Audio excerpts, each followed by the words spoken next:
Last वाली video में मैंने आपको पॉलीमॉर्फिज्म का एक इंट्रोडक्शन दिया था। पॉलीमॉर्फिज्म क्या होता है, किस तरह से हम उसको पाइथन में अपने साइड पर इम्प्लीमेंट कर सकते हैं, ये सारी बातें मैंने लास्ट वाली वीडियो में करी थी। अगर आपने वो लास्ट वाला वीडियो नहीं देखा तो आपसे मैं रिक्वेस्ट करूंगा कि आप पहले उस वाली वीडियो को देखो। अगर आपको पॉलीमॉर्फिज्म के बारे में एक बेसिक आइडिया है तो आप इस वीडियो को कंटिन्यू कर सकते हो। सो स्टार्ट करते हैं अपना ऑपरेटर ओवरलोडिंग। देखो, पॉलीमॉर्फिज्म को इंप्लीमेंट करने के लिए मैंने आपको दो टेक्निक बताई थी। पहला था आपका ओवरलोडिंग और दूसरा था आपका ओवरराइडिंग। हम ओवरलोडिंग को ही आज की इस वीडियो में देखेंगे। ओवरलोडिंग भी फर्दर तीन पार्ट्स में डिवाइड कर दिया गया है। पहला है आपका ऑपरेटर ओवरलोडिंग, जो कि मैंने यहाँ पे हेडिंग लगा के रखा है, और एक है आपका मेथड ओवरलोडिंग, और एक आपका आता है कंस्ट्रक्टर ओवरलोडिंग।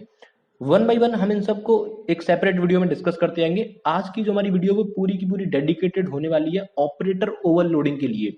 मतलब कि ऑपरेटर ओवरलोडिंग आज की इस वीडियो में हम पूरा खत्म कर देंगे और आपको इस वीडियो के अंत तक ऑपरेटर ओवरलोडिंग बिल्कुल समझ में आ जाएगा। ओके, तो यहाँ पे आप एक देख सकते हो, मैंने यहाँ पे कुछ लिख के रखा है। num1 equal to 10, num2 equal to 20। एक वेरिएबल बनाया, इसके अंदर मैंने 10 असाइन कर दिया। एक दूसरा वेरिएबल बनाया जिसके अंदर मैं 20 असाइन कर दिया। अगर मैं इसको प्रिंट करूंगा तो ऑब्वियस सी बात है आपको 30 मिल जाएगा। एक यहाँ पे मैंने str1 नाम से एक वेरिएबल बनाया है, और यहाँ पे मैंने hello नाम का एक स्ट्रिंग इसके अंदर डाल दिया है। str2 नाम का एक वेरिएबल है जिसके अंदर mla जो है मैंने असाइन कर दिया है। ठीक है, और इन दोनों को मैं क्या कर रहा हूँ, यहाँ पे ऐड कर रहा हूँ स्ट्रिंग्स को। ठीक है, ऐसे ही मैंने यहाँ पे लिस्ट को किया है। दो लिस्ट मैंने यहाँ पे ली है, उन दोनों लिस्ट को मैं ऐड कर रहा हूँ। तो यहाँ पे हम एक बार आउटपुट देख लेते हैं तीनों ही केसेस में क्या होगा। जब आपने नंबर्स को, जब आपने इंटीजर डेटा टाइप के लिए प्लस ऑपरेटर को यूज किया तो आपको दोनों का एडिशन मिला। जब आपने स्ट्रिंग डेटा टाइप के लिए, जब आपने स्ट्रिंग डेटा टाइप्स पर इस प्लस ऑपरेटर को ऑपरेट किया तो आपको कॉन्केटिनेशन मिला। लेकिन वहीं अगर आपने यहाँ पे लिस्ट वन और lst2, मतलब कि ये लिस्ट डेटा टाइप है, दोनों लिस्ट डेटा टाइप है, अगर आपने इस प्लस ऑपरेटर को लिस्ट डेटा टाइप पर ऑपरेट किया तो आपको यहाँ पे मर्जिंग मिला, मर्जिंग ऑफ टू लिस्ट। तो एक बात बताइए, क्या यही पॉलीमॉर्फिज्म है? हाँ, हमने लास्ट वाली वीडियो में देखा था यही तो पॉलीमॉर्फिज्म है कि एक ऑपरेटर या एक फंक्शन आपका मल्टीपल फंक्शनलिटीज परफॉर्म कर रहा है। एक operator different different operation perform करे, या एक फंक्शन जो है वो डिफरेंट डिफरेंट फंक्शनैलिटीज जो है परफॉर्म करे। यही तो आपका क्या होता है, पॉलीमॉर्फिज्म होता है। लेकिन बात आती है कि ये जो प्लस है ये इंटीजर्स को ऐड कर रहा है, स्ट्रिंग्स को कॉन्केटिनेट कर रहा है, और आपका लिस्ट को मर्ज कर रहा है। ये सब कर कैसे पा रहा है? तो इसके लिए हमें समझना पड़ेगा ऑपरेटर ओवरलोडिंग को। लेकिन उससे भी पहले मैं आपको एक चीज बताता हूं। क्या, देखो, एक चीज समझना ध्यान से, पाइथन के अंदर सब कुछ ऑब्जेक्ट है, सब कुछ क्लास एंड ऑब्जेक्ट है। ये एक कड़वा सत्य है। आप कह रहे होंगे कि यहाँ पे num1 जो है वो एक वेरिएबल है। हाँ, वेरिएबल तो है, लेकिन num1 भी एक ऑब्जेक्ट है। num2 एक वेरिएबल है, हाँ, लेकिन num2 भी एक ऑब्जेक्ट है। ये बात मैंने आपको अभी तक नहीं बताई थी, लेकिन आज बता रहा हूँ क्योंकि आज मुझे ऐसा लग रहा है कि इसकी जरूरत है इस चीज को बताने की। ऐसा क्यों? देखो, देखो, एक बात ध्यान से सुनना। मैंने जितने भी आपको डेटा टाइप्स बताए थे, फॉर एग्जांपल मैंने आपको एक इंट डेटा टाइप बताया था, आपको स्ट्रिंग बताया था, आपको लिस्ट बताया था, ये सारे मैंने डेटा टाइप्स बताए थे आपको। ठीक है, ये सबके करस्पॉन्डिंग प्रिमिटिव क्लासेस बनी हुई हैं। आपको क्या पता है? देखो, इन सबको, देखो, अब बात आती है, ध्यान से समझना। जितने भी प्रिमिटिव डेटा टाइप है, चाहे आपका लिस्ट हो, स्ट्रिंग हो, आपका कुछ भी हो, इन सबके करस्पॉन्डिंग क्लासेस बनी हुई हैं। अगर आपको यकीन नहीं होता तो मैं आपको अभी दिखाता हूँ। देखो, अगर आप यहाँ पे करते हो, फॉर एग्जाम्पल मैं आपको क्लास दिखाता हूँ, एक बारी रुकना ध्यान से। मैं आपको यहाँ पे क्लास दिखाता हूँ। देखो, यहाँ पे मैं आपको दिखाता हूँ। ओके, देखो, यहाँ पे आपका जो इंट डेटा टाइप है उसके करस्पॉन्डिंग पहले से ही पाइथन में हमारे पास एक क्लास है। ठीक है, और यहाँ पे मैं आपको दिखाता हूँ फ्लोट। ये देखो, यहाँ पे ये फ्लोट भी हमारे पास पहले से ही क्लास है। मतलब कि जितने भी डेटा टाइप्स हैं, जितने भी डेटा टाइप्स हैं, वो सब एज अ क्लास हमारे पास मौजूद है। हम यहाँ पे बस क्या कर रहे हैं, हम यहाँ पे उनका ऑब्जेक्ट क्रिएट कर रहे हैं। हाँ, लेकिन अब आप ये कह रहे होंगे कि ऑब्जेक्ट क्रिएट करने का तरीका तो थोड़ा अलग रहता है। लेकिन भाई देखो, वो होता है यूजर डिफाइंड क्लासेस के केस में। ये है प्रिमिटिव क्लासेस, जो कि पहले से बनी बनाई क्लासेस हैं। तो प्रिमिटिव क्लासेस का जब हम ऑब्जेक्ट बनाते हैं तो उसका तरीका अलग रहता है। यूजर डिफाइंड क्लासेस का ऑब्जेक्ट बनाने का तरीका अलग रहता है। जैसे कि यहाँ पे मैंने क्या किया है, यहाँ पे मैंने num1 एक ऑब्जेक्ट बनाया है इंटीजर क्लास का, ठीक है। अब ये देखो मैंने यहाँ पे ऑब्जेक्ट बनाया कैसे है, ये यहाँ पे मैंने सिंपल सा एक काम किया है, num1 एक वेरिएबल लिया है, इसके अंदर मैंने 10 असाइन कर दिया है। अगर आप चाहो तो इसको दूसरे तरीके से भी कर सकते हो, कुछ ऐसे बताता हूँ, देखना ध्यान से। अब प्योर रूप्स वाले तरीके से करके दिखाऊंगा मैं आपको। num1 आपने क्या किया, एक num1 नाम से एक वेरिएबल ले लिया, ओके। क्लास का नाम हमें लिखना पड़ता है, ऑब्जेक्ट बनाते समय में क्लास का नाम लिखना पड़ता है। फॉर एग्जांपल इंट नाम की क्लास है, ओके। अब बात आती है, देखो इसके अंदर मेरे को 10 असाइन करना है, ये आउटपुट अभी भी देगा। देखो यहाँ पे मैंने क्या किया है, ये था जो हम अभी तक फॉलो कर रहे थे, num1 इक्वल टू 10। ये दूसरा तरीका है जो कि प्योर रूप्स का तरीका है कि आपको क्या करना है, एक ऑब्जेक्ट का नाम लिखना है दैट इज num1, क्लास का नाम, और उसके बाद ये 10 आपने असाइन कर दिया। तो अगर आप इसको रन करोगे तो आपको आउटपुट अभी भी 30 मिल रहा है। समझ रहे हो इस चीज को? तो प्रिमिटिव क्लासेस का ऑब्जेक्ट बनाना बहुत ही आसान काम है। आपको सिंपल क्या करना है, एक वेरिएबल लेना है, उसके अंदर वैल्यू असाइन कर देनी है। लेकिन यूजर डिफाइंड क्लासेस में आप ऐसा नहीं कर सकते। लेकिन दूसरा तरीका भी है, आप प्रिमिटिव क्लासेस का ऑब्जेक्ट यूजर डिफाइंड क्लासेस के ऑब्जेक्ट की तरह भी बना सकते हो, जैसा कि मैंने आपको यहाँ पे दिखाया है, ओके। तो इतना तो आपको समझ में आ गया होगा कि भैया पाइथन के अंदर सब कुछ क्लास और ऑब्जेक्ट है।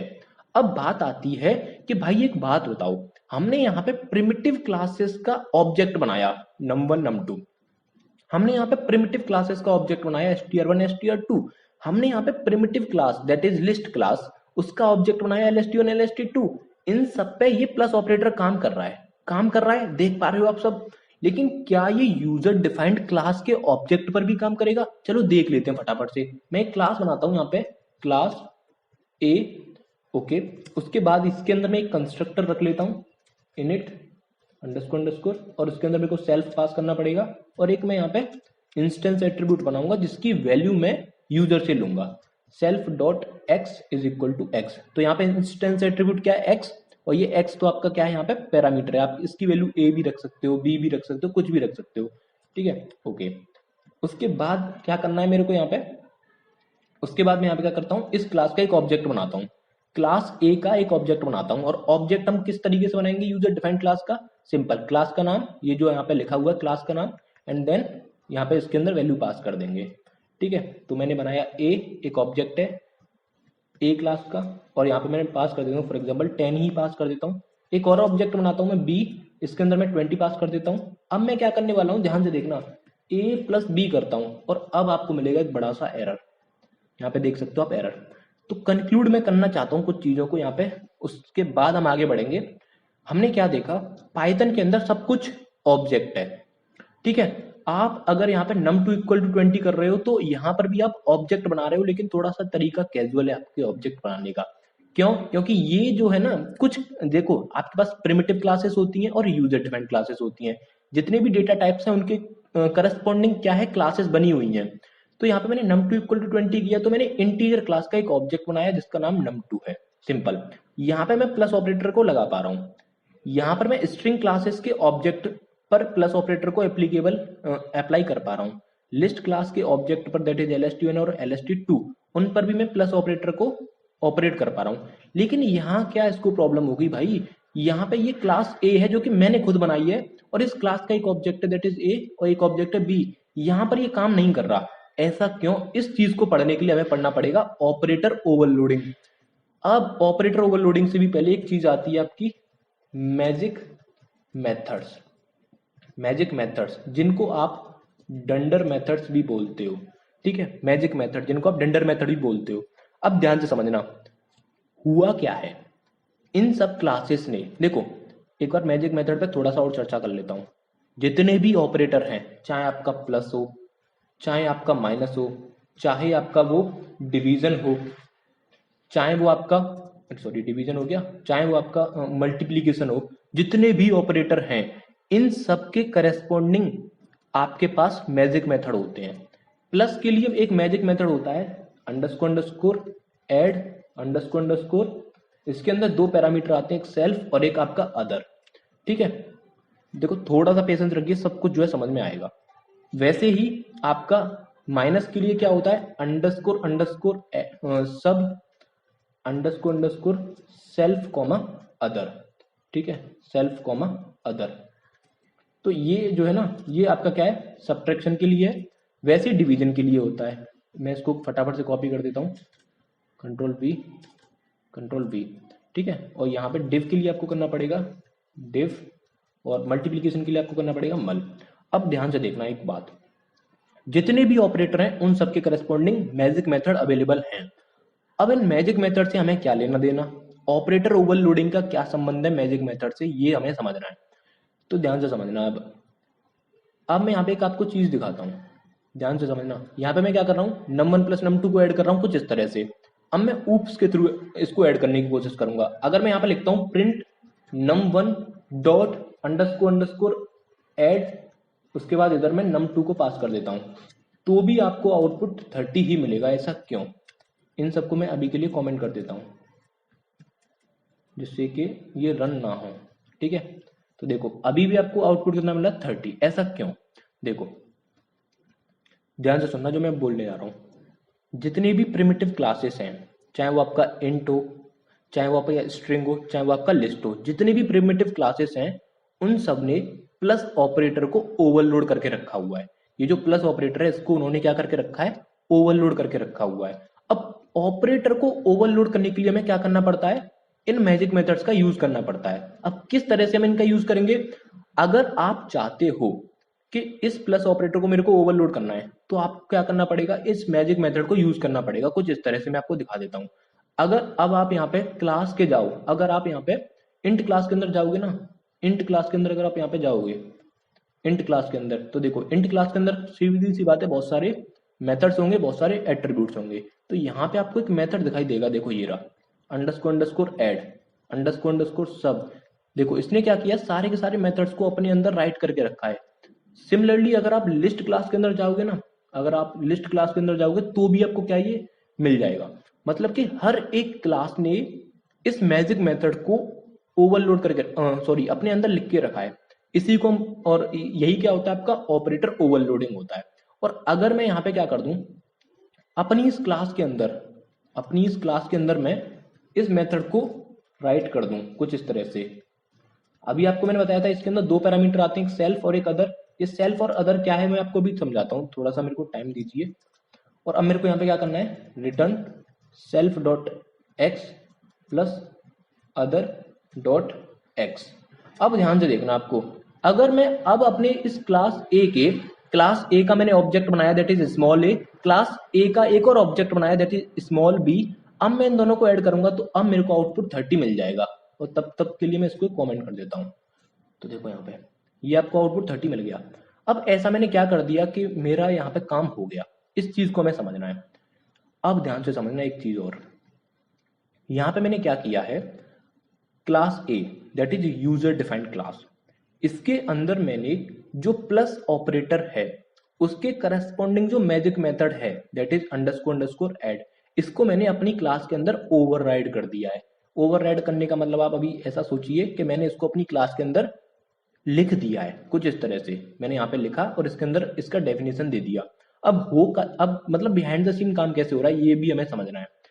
जब मैंने a प्लस बी किया, जब मैंने a प्लस बी किया तो हुआ क्या, ये जो a है ये चला जाएगा सेल्फ के अंदर, और ये जो b है ये चला जाएगा अदर के अंदर। और जब यहाँ पे सेल्फ डॉट एक्स है इसका मतलब क्या कर रहे हैं, a डॉट एक्स, मतलब जो a ऑब्जेक्ट के अंदर जो x का वैल्यू है वो आ जाए, कुछ इस तरह से होगा। कुछ इस तरह से बैकग्राउंड में काम हो रहा होगा, a dot x plus b dot x, ठीक है। सेल्फ के अंदर क्या आ गया आपका a, और अदर के अंदर आपका क्या आ गया, जो b ऑब्जेक्ट है।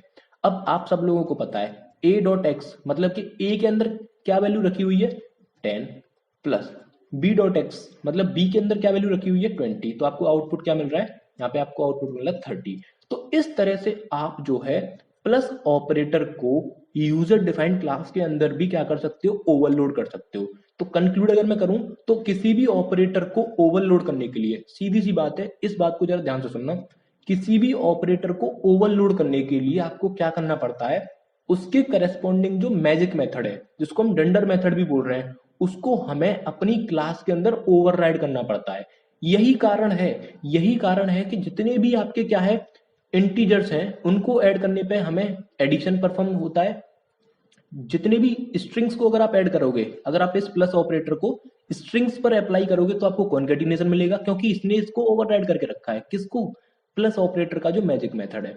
ऐसे ही यहाँ पे क्या है, लिस्ट को ऐड करने पे हमें इनका मर्जिंग यहाँ पे देखने को मिल रहा है।